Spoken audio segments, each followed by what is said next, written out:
Submodalities are the way we make sense of the world. They are how we code everything.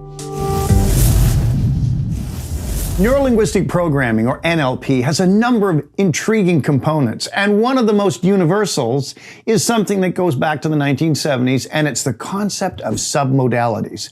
But before I explain submodalities, let's take a moment and look at modalities, which are the much bigger chunks. Every experience we have in life is coming in through our senses.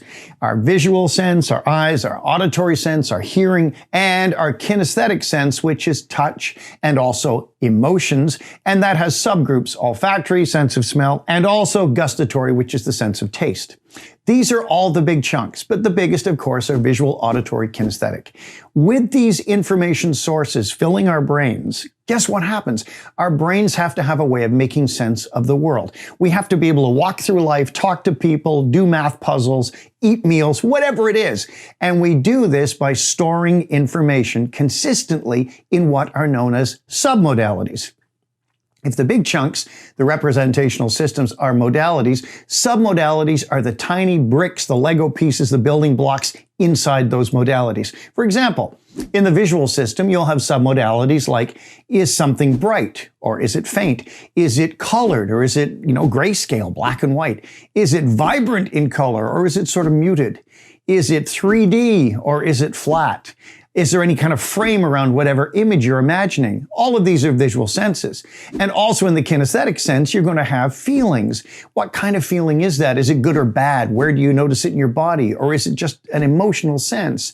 Is it something that is buzzy and rough feeling? Or is it smooth and soft? And same with the auditory sense too. We think of something, the sound can be faint, it can be close, it can be distant, it can be loud and in our faces, it can have multiple voices to it, huge speakers, whatever we want to imagine can be imagined in the auditory sense as a submodality, a tiny building block. So we have these little building blocks inside these big modalities. And I think the credit for all this goes back to Richard Mandel in the late 70s. Now, how is this of any use? So what? Well, it's actually extremely useful for you, for me, for everybody, because submodalities are the way we make sense of the world. They are how we code everything. If you think of someone you know, you're thinking of them in terms of submodalities. You're thinking of perhaps a picture, or you might hear their name, which of course would be the auditory sense, or you might just get a feeling about that person. And naturally, all of our memories are coded in our brains as submodalities. If you think of a memory of something you really like, something that's really good, maybe a vacation you took, could be anything, you can intensify the memory, at least for most people, by changing the submodalities in a very specific way. We tend to experience the world more powerfully, let's say the visual sense, by bringing things close. So we imagine a picture that's really in our face, or make it more vibrant, make it very colored, make it 3D. And by making the image so vivid and so large that it fills all of our visual sense, that's making it panoramic as well. Or we can do the opposite. If we want to de-intensify a visual memory, we can shrink it. We can make it smaller. We can make the memory very indistinct so it's hard to see or even hard to imagine. Likewise, with the auditory sense, we can make sounds loud and present and dynamic, or we can make them faint and distant and maybe just coming from one channel in one ear. And with the kinesthetic sense, we can turn feelings up by making them more powerful. We can turn them down and make them less distinctive. Now, this is interesting because this gives us the power of doing this consciously. Think of a good memory. Think of a memory of a moment in your life that you were very, very happy, and freeze frame that moment. Oh, but I can't visualize. Doesn't matter. Pretend you're visualizing. The results will be exactly the same. So you imagine this picture of that event. You've freeze framed it at the peak instant, and now change the submodalities. Turn up the brightness. Turn up the color.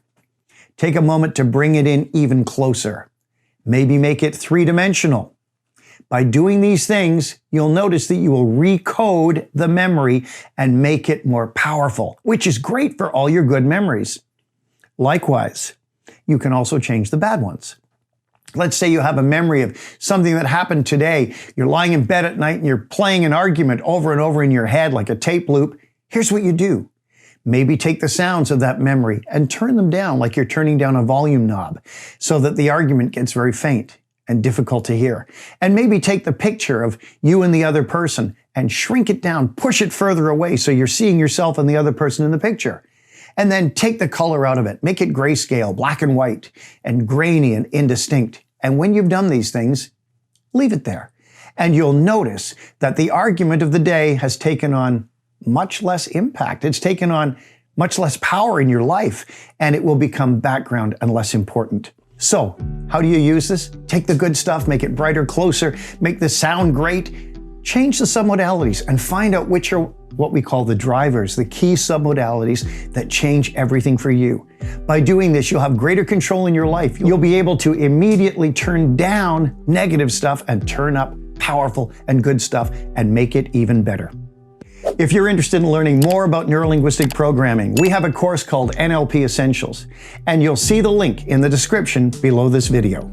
Remember to click the subscribe button so you're subscribed to our YouTube channel and ring the bell so you get updates when we put on new content.